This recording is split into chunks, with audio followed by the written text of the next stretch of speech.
What are the keys to victory for Colorado in week 1? North Dakota State, obviously FCS powerhouse. They're going to be able to run the ball. They're going to be good in the trenches. But I wanted to ask you, what do you believe Colorado's biggest keys to victory are in week 1? Being able to play their double counter.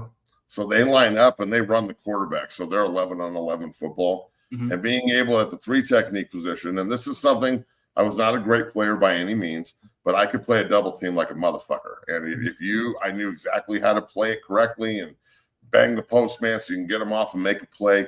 The 3 technique, 5 techniques in these games, the new defensive lineman, Coach Sapp, Coach Lewis, it is 100% on them. The linebackers have got to be downhill in a hurry. The secondary's got to play GTFB. GTFB means get the fuck back. All right, that means we're not going to get beat over the top. So I think it's all on the defense. The offense is going to do their thing.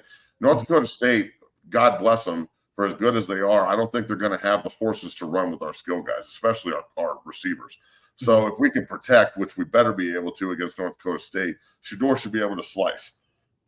So, like I just said earlier, the way you beat Colorado if you're a North Dakota State, if you're a Baylor, and you're not as good on paper, is to limit possessions and run the football. North Dakota State is the king of smash mouth. So they're going to line up and they're going to say, okay, multiple tight ends, a fullback. We're going to double team. We're going to tray block, deuce block, pull both the center and the tight end, or the guard and the tight end, and the tackle's going to hinge block, and we're going to run bash, counter. And we're going to be super aggressive at the point of attack. And the 3 technique in these games, or the 4-eye, depending on what you're doing, that you've got to be the baddest motherfucker on the field. Coach Sapp has said it multiple times, like, I need you to be the baddest man on the field when the lights come on. That's the only way you can play this position and be any good at it. So I think that's the huge key here with North Dakota State is, number 1, not overlooking them, because they will beat you if you overlook them. And number 2, understanding that if they get down, they're in trouble. But if they can play even or try like run the ball and control time of possession, have Shedeur and Travis, or not Travis, obviously, because he's 2-way, but Shedeur and Horn and all these dudes sitting on the sideline going like, fuck, man, are we ever going to get the ball today?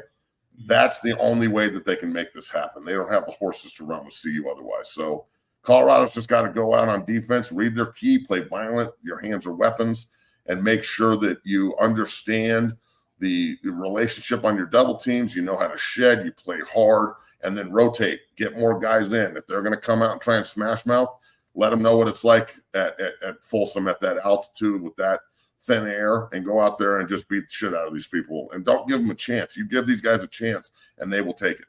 Yeah, no doubt. And like you just mentioned, North Dakota, obviously very stout in the trenches. I mean, look, with Colorado, I wanted to ask you, based on a lot of outside criticism, is Colorado going to be able to hold up in the trenches? They're going to be able to run the ball in North Dakota State, or no? Yes, they'll be able to run the ball. And look, I truly believe this. I'm not just saying it Homer style. Mm-hmm. They are going to improve by a yard a carry. Now, look, you can look this up on your computer right in front of you, I'm sure, but what was their yards per carry last year? I'm guessing it's around 3.1 yards a carry. It might be under 3 yards a carry, which is going to make my heart drop out of my fucking chest. So if they can improve to 4 yards a carry, 3.8, 4 yards a carry, and then maybe run the ball 5 to 10 more times because they can. What is it? Colorado Buffalo's football team averaged 2.31 yards per carry. Oh, okay. So we're going to need to improve that by 1.5 yards a carry. Holy shit. 2.3 yards a carry. That's goddamn. That's fucking incredibly terrible. But I think that the heads they have now and the scheme they're using, the tight ends scare me a little bit because I don't know much about them. The Sam Hart kid is from Cherokee Trail here in Denver. He's a hell of a player. We'll see how he does. Really good on the video game. That motherfucker was slicing people up last night. Nobody could cover him. Good job, Sam. But like the ability to just vertically run the football is what I want.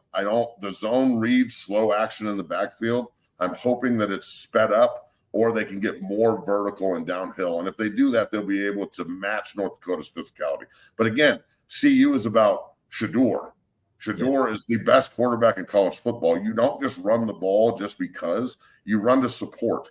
He always talks about Tom Brady. Tom Brady, every time he was excellent, which is every time, he had a great running game. The year that he led the league in passing, his last year in the league, his running game was dog shit, and they barely made the playoffs. They had a losing record because he had to do everything. Mm-hmm. I don't necessarily want Shedeur to do everything, but he's got to be supported. So I hope that they can support him in the way that they need to make this work. So, hey, before we get off here, you got to tell me how to set this up on Twitch, the NCAA. Yeah. And then I can go on Twitch and play people, and like people can watch this shit, right? Oh yeah, we can take it, put it on 0 to 60 and stuff. Oh yeah, we're doing that shit. That game is so fucking dope, bro. Go out and get it if you haven't gotten it.